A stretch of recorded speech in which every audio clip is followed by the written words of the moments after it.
Linisin mo sana ang aking karunghan at patawarin mo ang aking kasalanan. Ako'y kaawaan, o mahal kong Diyos, sang-ayon sa iyong kagandahang loob. Mga kasalanan ko'y iyong pawiin, ayon din sa iyong pag-ibig sa akin.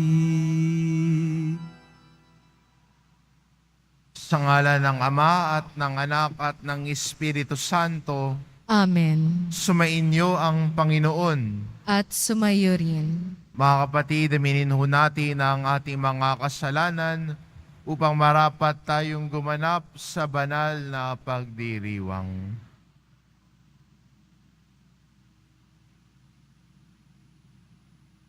Inaamin ko Sa makapangyarihang Diyos at sa inyo mga kapatid, na lubha akong nagkasala sa isip, sa salita at sa gawa, at sa aking pagkukulang. Kaya isinasamo ko sa mahal na Birheng Maria, sa lahat ng mga anghel at mga banal, at sa inyo mga kapatid na ako'y ipanalangin sa Panginoong ating Diyos.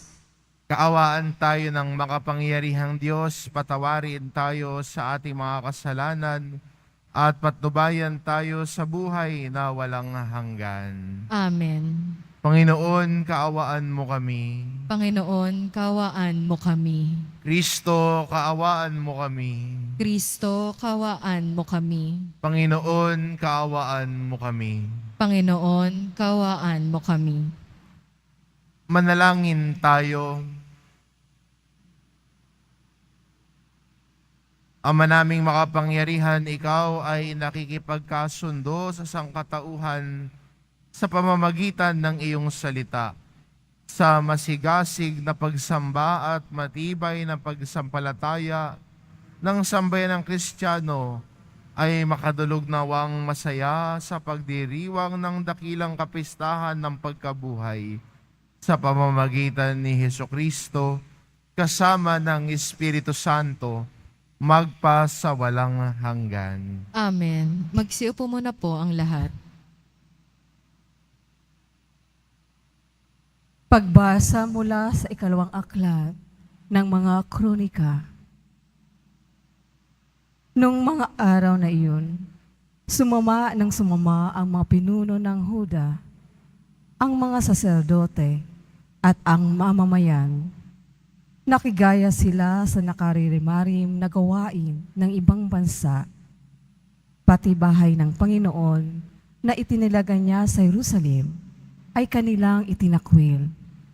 Gayunman, dahil sa habag ng Panginoon sa kanila at sa pagmamalasakit sa kanyang templo, lagi niyang pinadadanan sila ng mga sugo. Ngunit hinahamak lamang nila ang mga ito at ang mga propeta at ang pinagtatawanan sa anumang sabihin. Kaya umabot na sa suktulan ang puot ng Panginoon. Sinunog ng mga kalaban nila ang bahay ng Panginoon. Winasag ang muog ng Jerusalem at ang malalaking gusali. Ang mahalagang ari-arian doon ay tinupok din.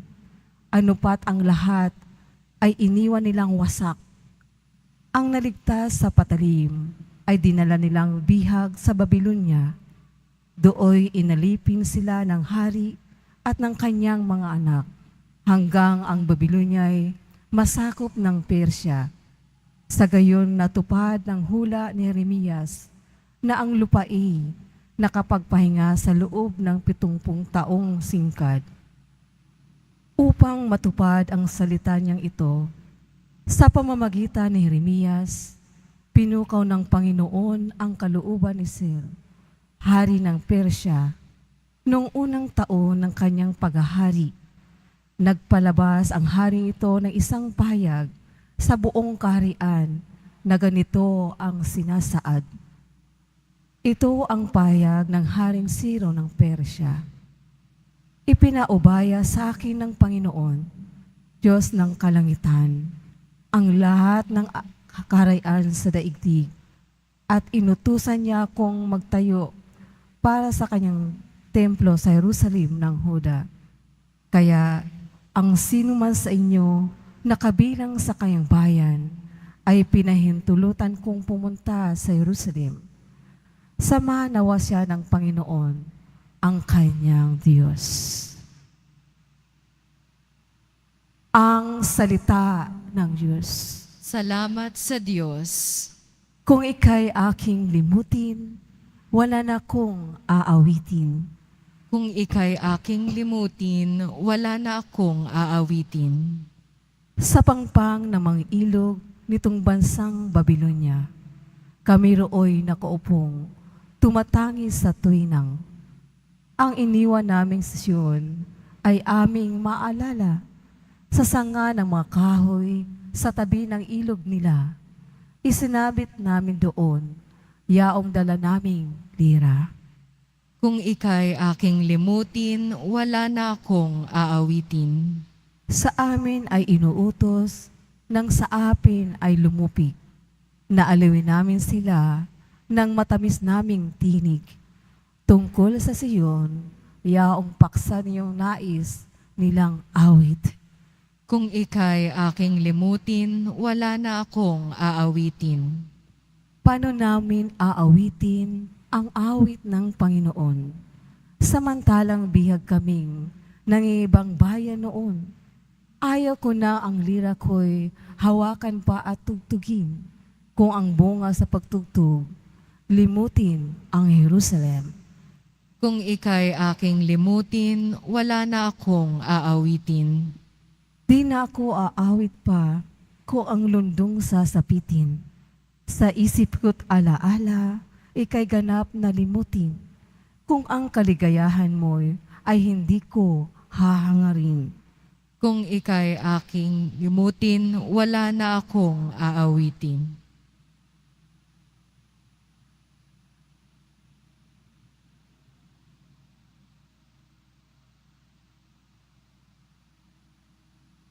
Pagbasa mula sa sulat ni Apostol San Pablo sa mga taga-Efeso. Mga kapatid, napakasagana ang habag ng Diyos at napakadakila ang pag-ibig na iniukol niya sa atin. Tayo'y binuhay niya kay Kristo kahit noong tayo'y mga patay pa dahil sa ating pagsuway. Naligtas nga kayo dahil sa kanyang kagandahang loob. Dahil sa ating pakikipag-isa kay Kristo Jesus, tayo'y muling binuhay na kasama niya at pinaupong kasama niya sa kalangitan. Ginawa niya ito upang sa darating na mga panahon ay maipakita niya ang di masukat na kasaganaan ng kanyang kagandahang loob sa atin sa pamamagitan ni Kristo Jesus. Dahil sa kagandahang loob ng Diyos, ay naligtas kayo sa pamamagitan ng inyong pananalig kay Kristo. At ang kaligtasang ito'y kaloob ng Diyos, hindi mula sa inyo. Hindi ito dahil sa inyong mga gawa, kaya't walang dapat ipagmalaki ang sinuman. Tayo'y kanyang nilalang, nilikha sa pamamagitan ni Kristo Jesus, upang iukol natin ang ating buhay sa paggawa ng mabuti na itinalaga na ng Diyos para sa atin noon pa mang una. Ang salita ng Diyos. Salamat sa Diyos. Magsitayo na po ang lahat.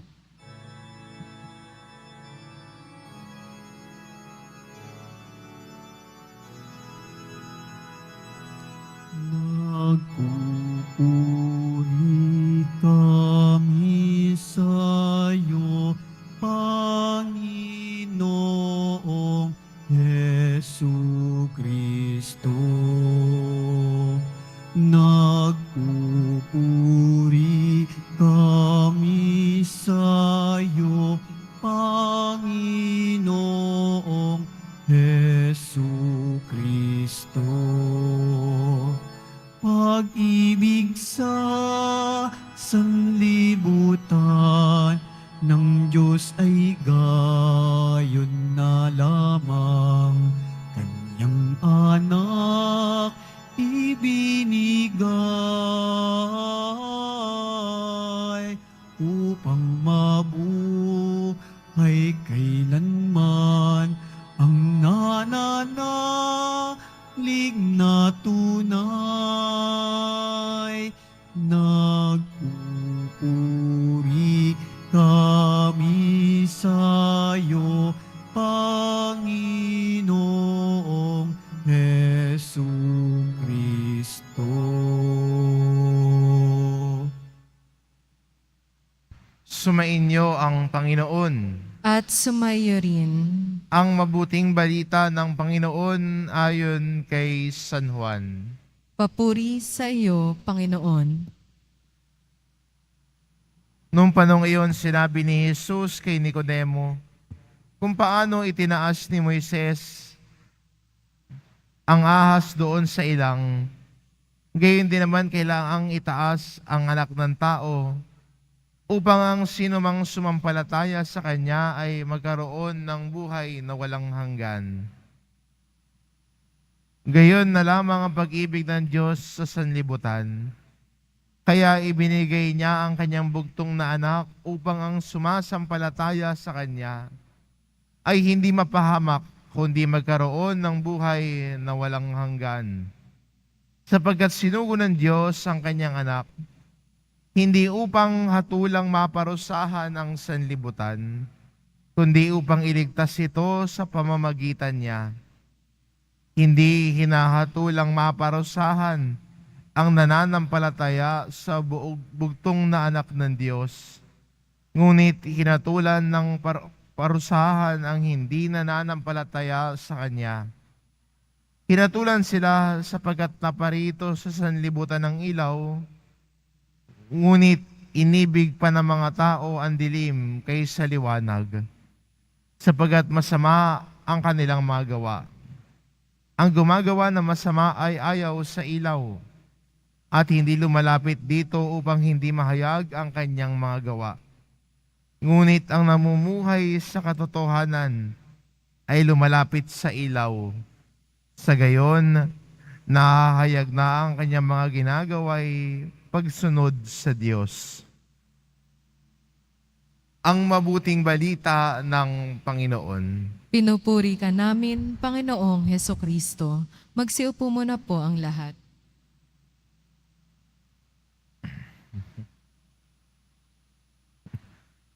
Maganda no sa ating pagninilay no, at sa patuloy nating paglalakbay sa panahon ng Kwaresma, ay magandang tignan natin ang linggong ito, ang ika-4 na linggo sa panahon ng Kwaresma, parang isang panahon para magbalik tanaw tayo sa paglalakbay natin sa panahong ito ng Kwaresma.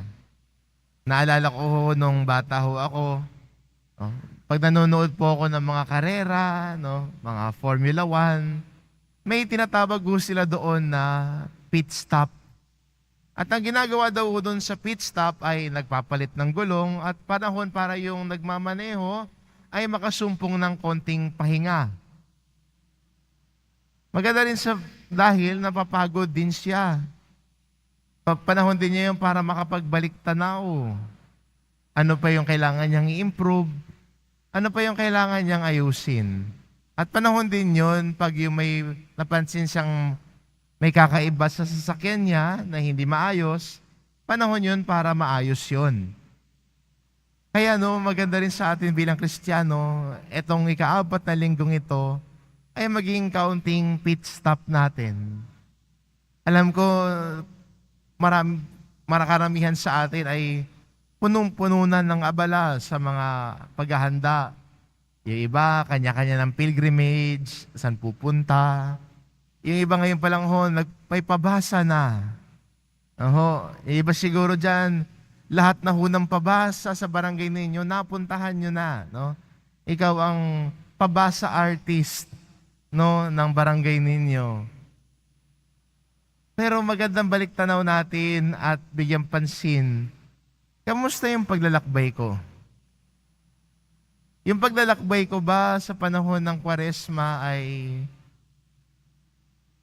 pagsimpleng paggawa ko lang ng mga nakasanayan ko? O nagsisikap ako ngayon na tumahak sa daan ng pagbabago ng buhay?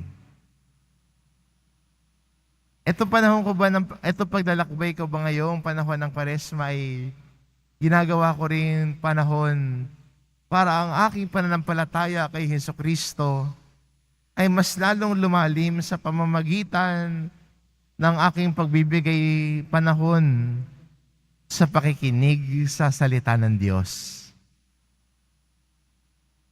Marahil kasi pwede tayo maging busy, maging caught up sa mga tila'y panlabas na tradisyon natin, panlabas na gawain. Pero magandang bumalik ulit sa laman ng puso. Kasi baliwala ang panglabas na gawain kung ang laman ng puso naman ay iba. Baliwala yung tila'y tradisyon na nakasanayan natin kung walang nangyayari sa puso natin. Kung walang nangyayari sa kalooban natin na pagbabago at pagtalima sa Diyos. Kaya magandang balikan yung ating ebanghelyo ngayon Si Nicodemo ay kausap si Jesus at sa kanilang mga nightly conversations,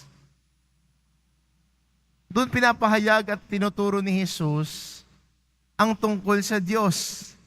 Pinapahayag kay Nicodemo ang mabuting balita. Tayo din ba, do we have that nightly conversations with God? Kinakausap ba natin ng Diyos? Hindi lang siguro kinakausap Nakikinig ba tayo sa Diyos? Naglalaan ba tayo ng panahon para pakinggan ang kanyang tinig? Pakinggan ang kanyang mga aral at turo? At yung kanyang aral at turo ay pinagsisikapan nating isabuhay. Pinagsisikapan natin na maging konkreto at totoo sa buhay natin. Hindi lang natin alam, hindi lang natin pinapakinggan, pero sana yung pinapakinggan natin, yung pinagdinilayan natin, ay pinagsisikapan din nating maging parte ng ating buhay. Kaya sabi ni Jesus sa Ebanghelyo gayon na lamang ang pag-ibig ng Diyos sa sangkatauhan. Kaya ibinigay niya ang kanyang bugtong na anak upang ang sumampalataya sa kanya ay hindi mapahamak, kundi magkaroon ng buhay na walang hanggan. Ang binibigyang diin ay ang pagsampalataya sa anak. At sana sa ating mga gawain, mas lumalalim sana yung pananampalataya natin kay Jesus. Sa ating mga gawain, sana mas nagiging daan ito ng paglalim natin sa ating pagiging mabuti, sa ating pag-unat ng kamay para tulungan ang kapwa. Pangit naman, magpapanay pabasa mo, lahat ng pabasa sa inyong lugar, napuntahan mo, nakarating ka na hanggang Pampanga, pero palaaway ka pa rin. Sayang naman. Nakarating ka na hanggang Bicol sa pilgrimage mo, pero chismosa ka pa rin. Para yatang hindi nagtutugma ang ginagawa sa pagbabago ng buhay. Sana yung ating pananampalataya kay Jesus ay nagkakaroon ng bunga. Hindi lamang sa panlabas na gawain, pero God is more concerned and God always emphasizes what is inside our hearts. Ang laman ng puso, ang laman ang kalooban natin, ang mas bigyang pansin natin. Yun ang mas binibigyang diin. At sana ito yung pagbabalik tanaw din natin, kamusta ang paglalakbay ko? Yung mga nais ko bang baguhin sa buhay ko, ay napagsusumikapan ko ba? Yung pinangako ko nung Ash Wednesday na sabi ko, Lord, ito yung gusto kong baguhin sa panahong ito ng Kwaresma. Ito yung maging simula ng pagbabago ko. Ay talaga bang nagagampanan ko ba? Kasi mahalaga din yun na binabalikan natin at tinitignan natin yung sarili natin. Minsan kailangan nating manalamin at tignan, kamusta yung paglalakbay ko? Kamusta yung promise ko kay Lord? Kamusta yung sabi ko kay Lord na babawasan ko na yung ganitong kahinaan ko o yung pangit sa sarili, sa pag-uugali ko? Para sa ganoon, mas makatahak ako at mas makasunod ako sa Diyos na nagmamahal sa akin. Maganda sa gitna ng paglalakbay ay kailangan balikan ang sarili natin. Tignan, kamusta ang paglalakbay ko? Kamusta ang aking pananampalataya kay Jesus? Lumalalim ba? Ang pananampalataya ko ba kay Jesus ay nagdudulot ba ng pagbabago ng buhay ko? O ang mga ginagawa ko ay panlabas lamang? Yung ginagawa ko ay hindi sumisink in sa buhay ko? Kaya magandang paalala sa atin ito at pagtingin. Kasi sabi ni Jesus, yung taong ayaw tumanggap sa liwanag ni Jesus, mas gustong manatili sa kadiliman ng kanyang buhay.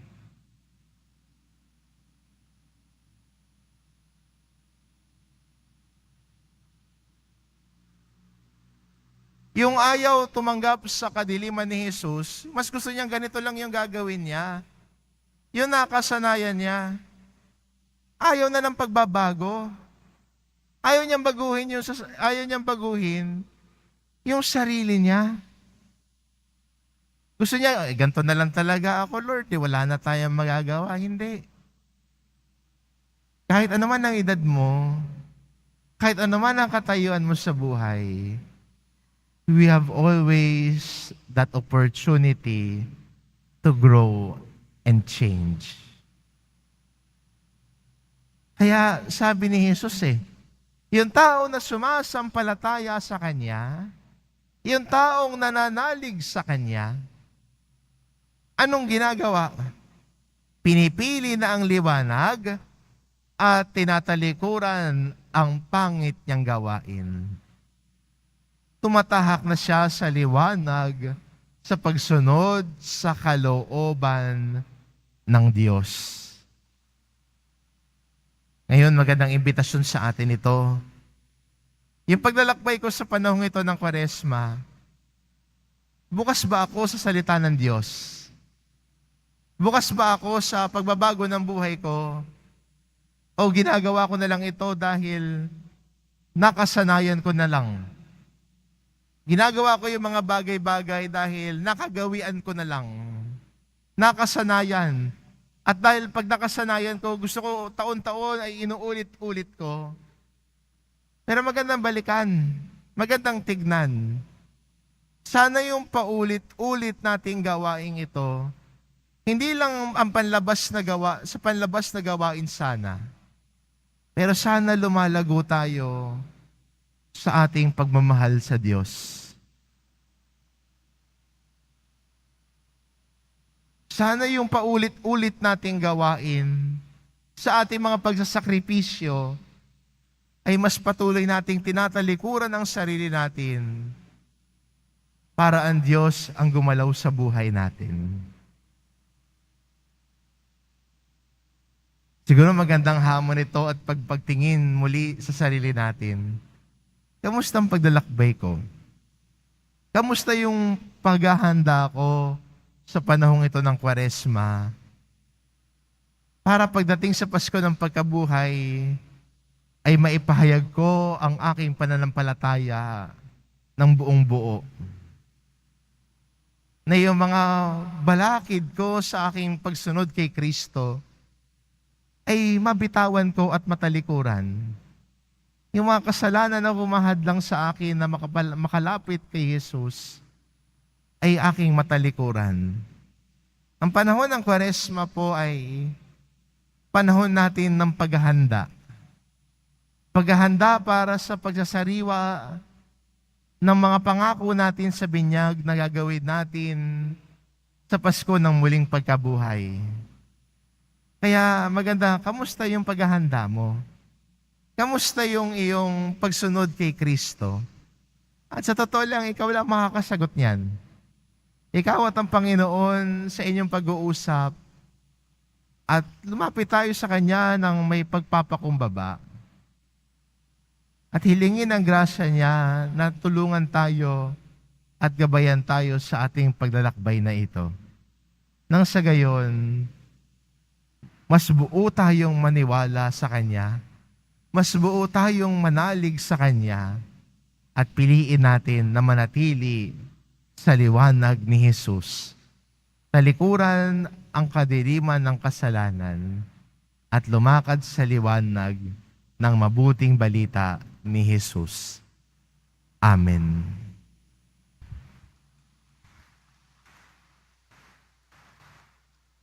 Magsitayo na po ang lahat. Sumasampalataya ako Sa Diyos amang makapangyarihan sa lahat, na may gawa ng langit at lupa. Sumasampalataya ako kay Hesukristo, iisang anak ng Diyos, Panginoon nating lahat. Nagkatawang tao siya lalang ng Espiritu Santo.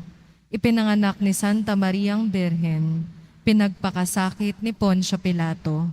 Ipinako sa krus na matay inilibing. Nanaog sa kinaroroonan ng mga yumao, nang may ikatlong araw na buhay na mag-uli.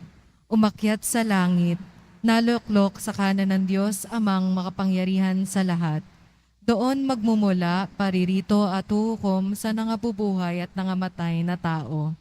Sumasampalataya naman ako sa Diyos Espiritu Santo, sa banal na simbahang katolika, sa kasamahan ng mga banal, sa kapatawaran ng mga kasalanan, sa pagkabuhay na muli ng nangamatay na tao, at sa buhay na walang hanggan. Amen. Minamahal ko mga kapatid, hindi lamang tanda ng ating pagkamakasalanan ang krus ni Jesus. Ito rin ay tanda ng dakilang pag-ibig at awa sa atin ng Diyos na tagapagligtas natin. Sa bawat panalangin ating itugon, Panginoon, dinggin mo kami. Panginoon, dinggin mo kami. Nawa ang simbahan ay manatiling buhay na tanda ng pagmamahal at awa ng Diyos sa panahon ng kadiliman at kawalang pag-asa. Manalangin tayo. Panginoon, dinggin mo kami. Sundan nawa ng mga namumuno sa pamahalaan ang liwanag ni Kristo at maglingkod sila ng may malasakit at pagkalinga sa maliliit ayon sa halimbawa ni Jesus. Manalangin tayo. Panginoon, dinggin mo kami. Maging tagapagpahayag nawa tayo ng magandang balita upang lalo pang dumami ang sumasampalataya kay Jesus. Manalangin tayo. Panginoon, dinggin mo kami. Pawiin nawa ng Panginoon ang puot sa ating mga puso at ang karahasan sa kapaligiran upang maibalik ang tunay na kapayapaan at katarungan sa ating bayan. Manalangin tayo. Panginoon, dinggin mo kami. Sa pamamagitan ng ating paglingap, madawmanawa ng mga may sakit at nagdurusa ang mapagmalasakit na pag-ibig ng Diyos. Manalangin tayo. Panginoon, dinggin mo kami. Ama naming mapagmahal, nais mong tumanggap kaming lahat ng buhay na walang hanggan. Turuan mo kaming laging makasunod sa iyo upang matupad sa amin ang iyong kalooban. Hinihiling namin ito sa pamamagitan ni Kristong aming Panginoon. Amen. Magsiupo muna po ang lahat.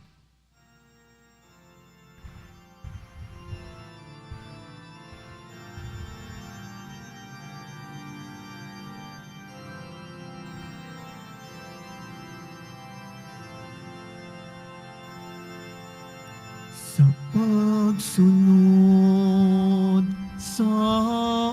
utos mo. Nalulugod akong labis,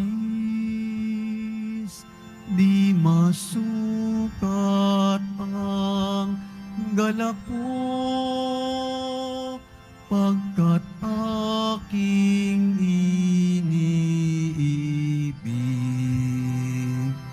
Sa iyo, Ama, aming handog ang tinapay at alak na ito, handog ng iyong bayang sumasamo, humihingi ng patawad mo.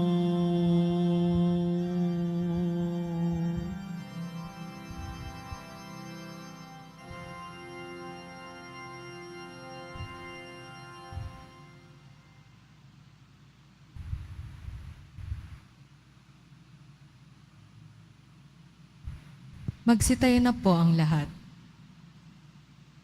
Manalangin kayo mga kapatid upang ang paghahain natin ay kalugdan ng Diyos amang makapangyarihan.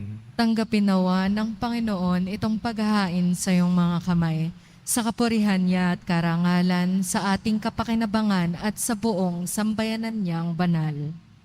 Ama naming lumikha, para sa paghahaing nagbibigay kagalingan, kami ngayon ay masayang nagsisipag-alay kalakip ng ang dalangin amin nawang maidangal. Ang pagdiriwang na ito ng banal na pakikinabang at maidulot nawa ito para sa kaligtasan ng tanan. Sa pamamagitan ni Hesukristo, kasama ng Espiritu Santo, magpa sa walang hanggan. Amen. Sumainyo ang Panginoon. At sumayo rin, Itaas sa Diyos ang inyong puso at diwa. itinaas na namin sa Panginoon. Pasalamatan natin ang Panginoong ating Diyos. Marapat na siya'y pasalamatan. Ama naming makapangyarihan, tunay ngang marapat na ikaw ay aming pasalamatan sa pamamagitan ni Hesukristo na aming Panginoon. Sa pagbabakasakali mong kami bubuti, isinugo mo si Hesukristo upang pangunahan kami. Bilang pagsunod sa iyong atas na bigay, ipinahayag ng iyong anak ang iyong kalooban, na ang mga apit dukha ay kanyang damayan. Ngayon ay iyong inihahandog ang pagkakataong aming maisaloob, ang kanyang ganap at kusang paglilingkod, upang sa iyo'y lagi kaming makasunod.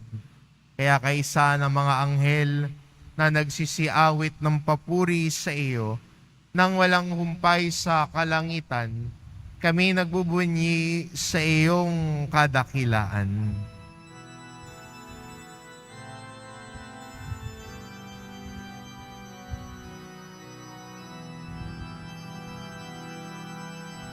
Santo, Santo, Santo, Panginoong Diyos ng mga hukbo, napupuno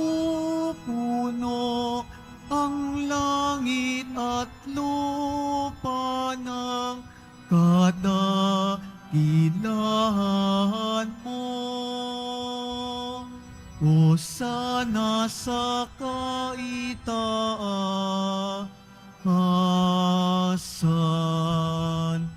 pinagpala ang naparirito sa ngalan ng Panginoon. Hosana sa kaitaasan.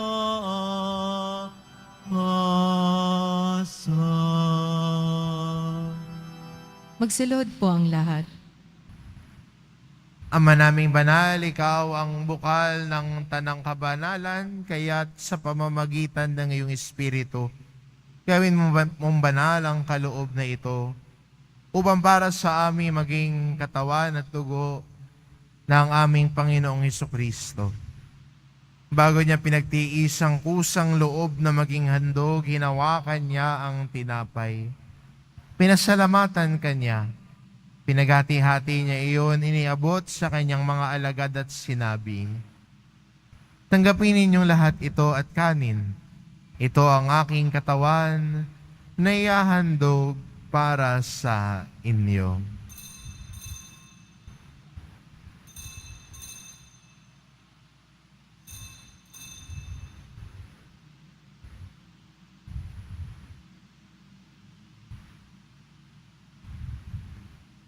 Ngayon din naman na matapos ang hapunan, hinawakan niya ang kalis. Muli kanyang pinasalamatan. Iniabot niya ang kalis sa kanyang mga alagad at sinabi, "Tanggapin ninyong lahat ito at inumin ito ang kalis ng aking dugo, ng bago at walang hanggang tipan. Ang aking dugo na ibubuhos para sa inyo at para sa lahat, sa ikapagpapatawad ng mga kasalanan. Gawin ninyo ito sa pag-alala sa akin."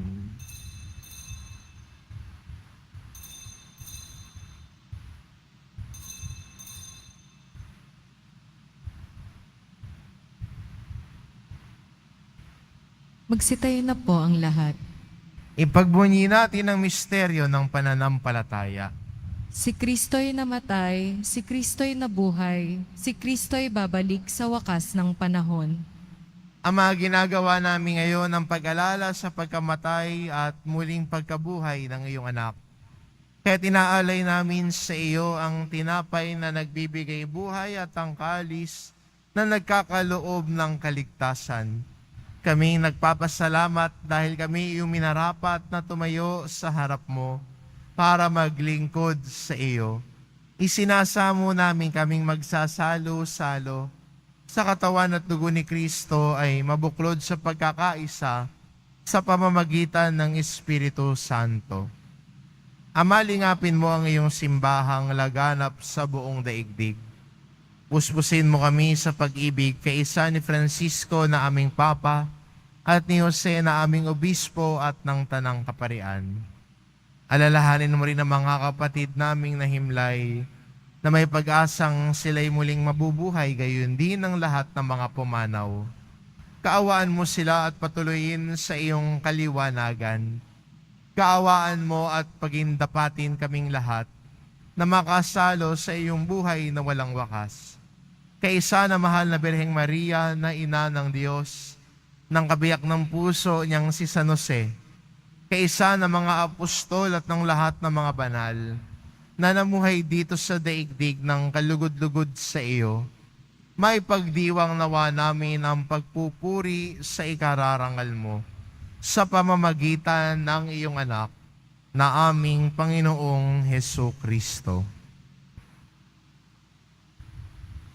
Sa pamamagitan ni Kristo kasama niya at sa Kanya, ang lahat ng parangal at papuri ay sa iyo, Diyos amang makapangyarihan, kasama ng Espiritu Santo, magpa sa walang hanggan.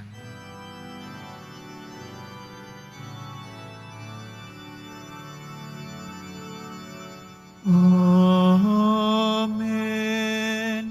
Amen. Amen.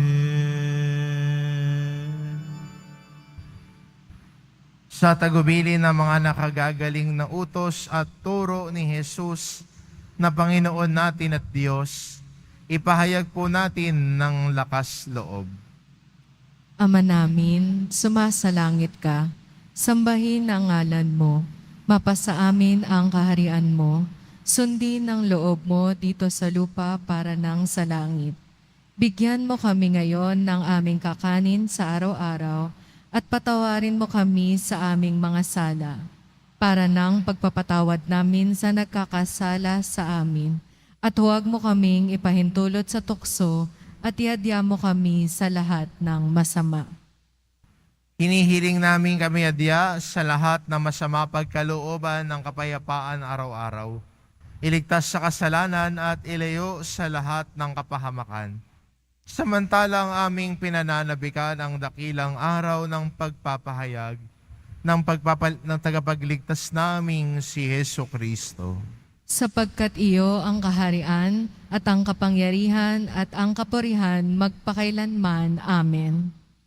Panginoong Kristo, sinabi mo sa iyong mga apostol, kapayapaan ang iniiwan ko sa inyo, ang aking kapayapaan ang ibinibigay ko sa inyo.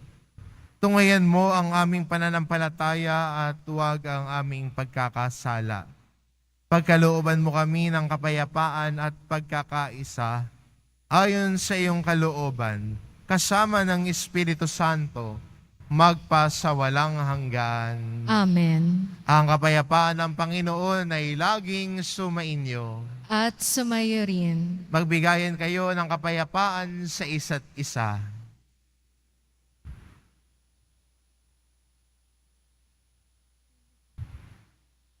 Kordero ng Diyos na nag-aalis ng mga kasalanan ng sanlibutan, maawa ka sa amin.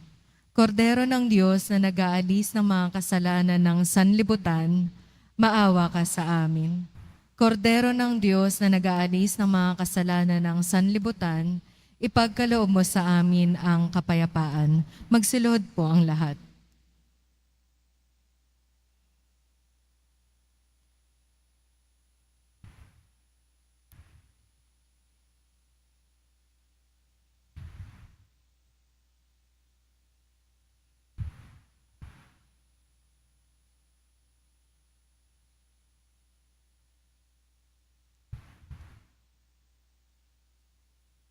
Ito ang kordero ng Diyos, ito nag-aalis ng kasalanan ng sanlibutan. Mapalad ang mga inaanyayahan sa kanyang piging. Panginoon, hindi po ako karapat-dapat na magpatuloy sa iyo. Ngunit sa isang salita mo lamang ay gagaling na ako.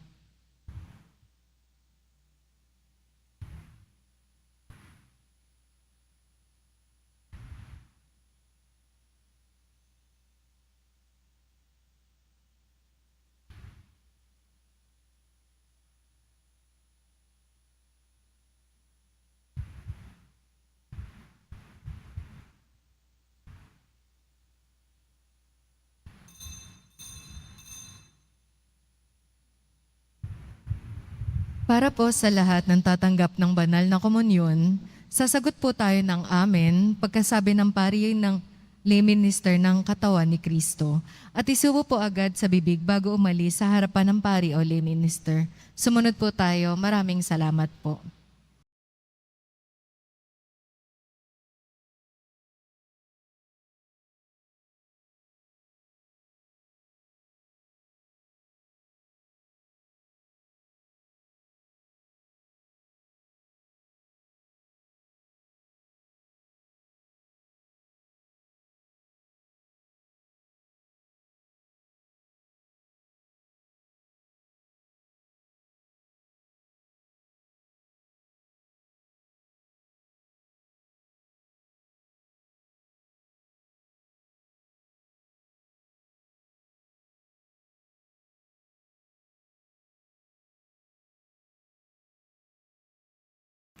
Manalangin tayo.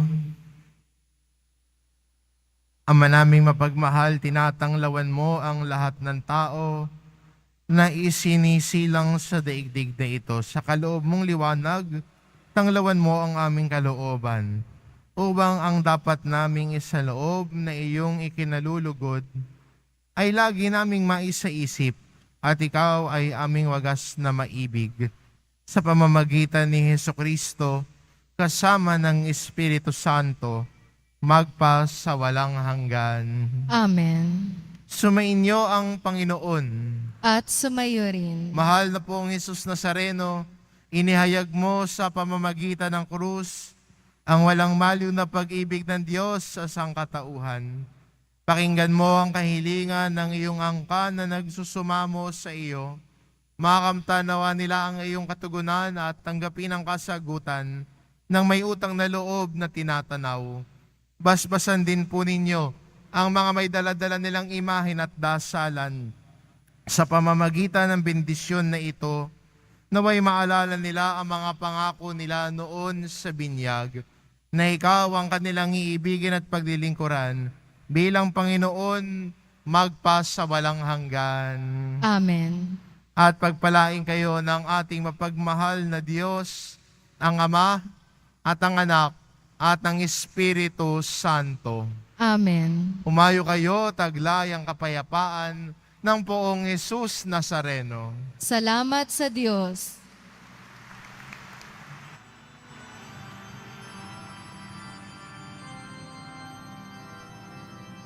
Nuestro Padre Jesús Nazareno, sinasamba ka namin,